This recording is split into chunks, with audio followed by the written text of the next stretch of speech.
আরে আপোষ না সংগ্রাম। তো ইউর জনগণ বলতেছে সংগ্রাম সংগ্রাম। তারপরে গ্রিনল্যান্ডের যে প্রধানমন্ত্রী আছে, ইউরোপীয় ইউনিয়নের যে নেতারা আছে, তারা ডাক দিছে যে হ্যাঁ ক্ষমতা না জনতা। জনতা জনতা মানে হচ্ছে ইউরোপীয় ইউনিয়ন, ক্ষমতা মানে হচ্ছে ডোনাল্ড ট্রাম্প।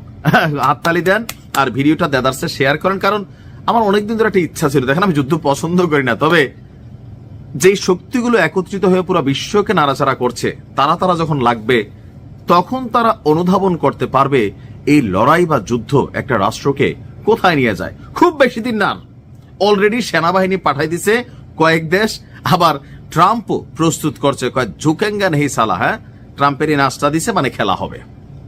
অপরদিকে ফিনল্যান্ডের যিনি প্রধানমন্ত্রী আছেন, ডেনমার্কের, তিনি বলতেছেন আগে পরে জিগামো তুমি ক্যাঠা।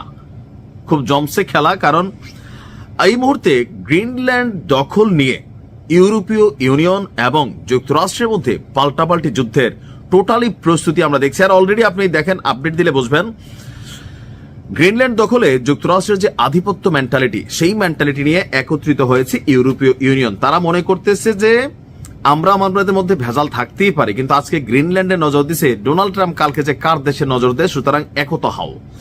গ্রিনল্যান্ড দখল নিয়ে ডোনাল্ড ট্রাম্পের মানে অনড় যে অবস্থান, সেই অবস্থানের প্রেক্ষিতে সেখানে অলরেডি সামরিক উপস্থিতি জোরদার করতে শুরু করেছে ইউরোপীয় ইউনিয়নের সামরিক শক্তিগুলো। অলরেডি সেখানে গতকালকেই ফ্রান্স, জার্মানি, শক্তিশালী দুইটা দেশ, তাদের সেনা সদস্যরা গ্রিনল্যান্ডে গিয়ে ঘাঁটি তৈরি করছে।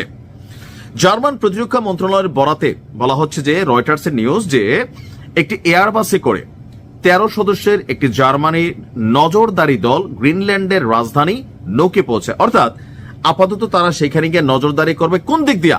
ডোনাল্ড ট্রাম্প আসে। তবে ট্রাম্প আসার আগে আওয়াজ হয় না, আসমান থেকে সে নাজিল হয়, কারণ তার যুদ্ধ বিমানগুলা এতটাই প্রযুক্তিগতভাবে শক্তিশালী।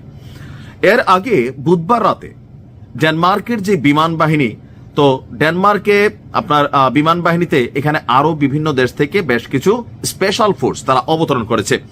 সেখানে সামরিক পোশাক পরা অনেক সেনা সদস্যকে নামতে দেখা যায়। গ্রিনল্যান্ডে সেনা মোতায়েন করেছে ফ্রান্সও। ফরাসি প্রেসিডেন্ট এমানুয়েল ম্যাক্রো, আমেরিকার করা মানে কি বলা যায় সবসময় সমালোচক, বাট বিভিন্ন আকামে সঙ্গ দিয়ে থাকে এই ইমানুয়েল ম্যাক্রো।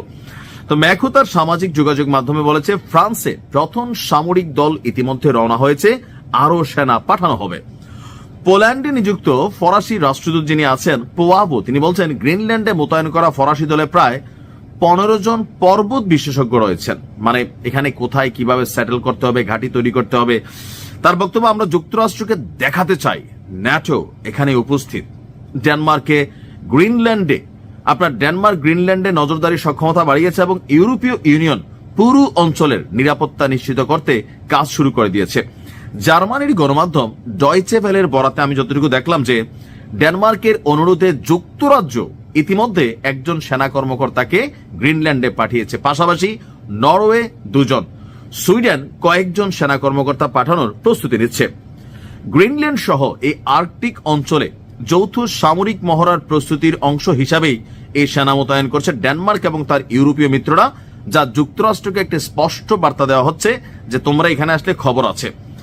অপরদিকে বলা হচ্ছে যে আপনার ইউরোপীয় সামরিক উপস্থিতি যুক্তরাষ্ট্রের প্রতি একটা কড়া হুঁশিয়ারি। এর একটি উদ্দেশ্য, যুক্তরাষ্ট্র যদি সামরিক হস্তক্ষেপের কথা ভাবে তাহলে দেখানো যে আমরা গ্রিনল্যান্ড রক্ষায় প্রস্তুত আছি।